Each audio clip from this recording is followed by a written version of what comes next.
I was asked the question recently whether Israel still has God's blessing as the chosen people. Well, you probably know this question has been debated for close to 2,000 years now, with strong Christians who know their Bible coming down on both sides of the answer. So we can tell it's not something the Bible is crystal clear about. Just for your information, these views are given labels like supersessionism, as supersessionism or replacement theology, dual covenant theology, and dispensationalism. I give you these names so that you can look them up and do more research if you want. Unfortunately, the Bible doesn't answer every question we have.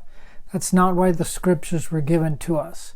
They were given to reveal God to us and to give us enough information about the covenant for us to come to salvation. But it doesn't answer every question we have. As a result, with a question like this and many other questions, we can sit around tables and have very interesting discussions and even disagreements, and that's healthy. So saying, it is my particular perspective that Israel is not the chosen people anymore. They are no longer the people of God and no longer the objects of His special blessing. They were rejected from that status because of their unfaithfulness and their rejection of Jesus. But in my perspective, they still have an important role to play in God's economy. God is not done with them yet. And some of the prophecies and statements about Israel cannot possibly refer to the church. So we have to view Israel as still very important in what God is doing in the world. Now, I believe that true Christians, the true church, are now the people of God. The new covenant in Jesus' blood establishes anyone who believes, whether Jew or Gentile, as the elect, the chosen people, the people of God. In Jesus, the law and the prophets have been fulfilled. In my view, however, that does not put Israel totally out of the picture. I believe God is still dealing with Israel in a unique way, since they are the ones to whom He gave the law and through whom the covenant was enacted. Some of the prophecies still refer to Israel, not the church, and their role in theological fulfillment through history still holds some of the puzzle pieces that have to be put into place.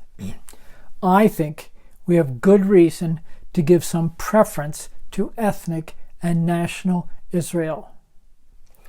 I was also asked if I thought America should support Israel as we do. Well, that's a political question more than a biblical one, but I'll still address it. I happen to be of the opinion that Israel is a stabilizing presence in the Middle East, and it is wise for us to support stability. They are restoring the land in terms of irrigation, agriculture, land management, and development that I consider to be beneficial. I also think that Israel is filling a role in the global economy in various aspects of science and technology that are advantageous. So I think that America is wise to support the continuance of Israel as a nation. Theologically speaking, since I have staked my position that Israel still has a role to play in eschatological fulfillment, even from that aspect, from the theological aspect, I think America should support Israel in various ways. Now, I would prefer that America be part of the positive aspects of what God is doing in the world, rather than participating in the detriment of the kingdom of God, which in many ways I think America is. But we're talking about Israel. Since I believe that one day there will be a revival among Jews and many Jews will turn to Jesus as the Messiah, I see a theological reason to keep supporting Israel. I think America should be working toward the advancement of the kingdom of God, and I think we are when we support Israel. Now, that statement is not to imply that everything Israel does is right or good, or that we should support Israel in good and evil. Just like any other nation, where they are on the wrong side of morality, justice, or well-being, they should be resisted and or changed. I would never advocate to support Israel no matter what. So that's my perspective on the matter. If you'd like to discuss it, I'll look forward to your comments below.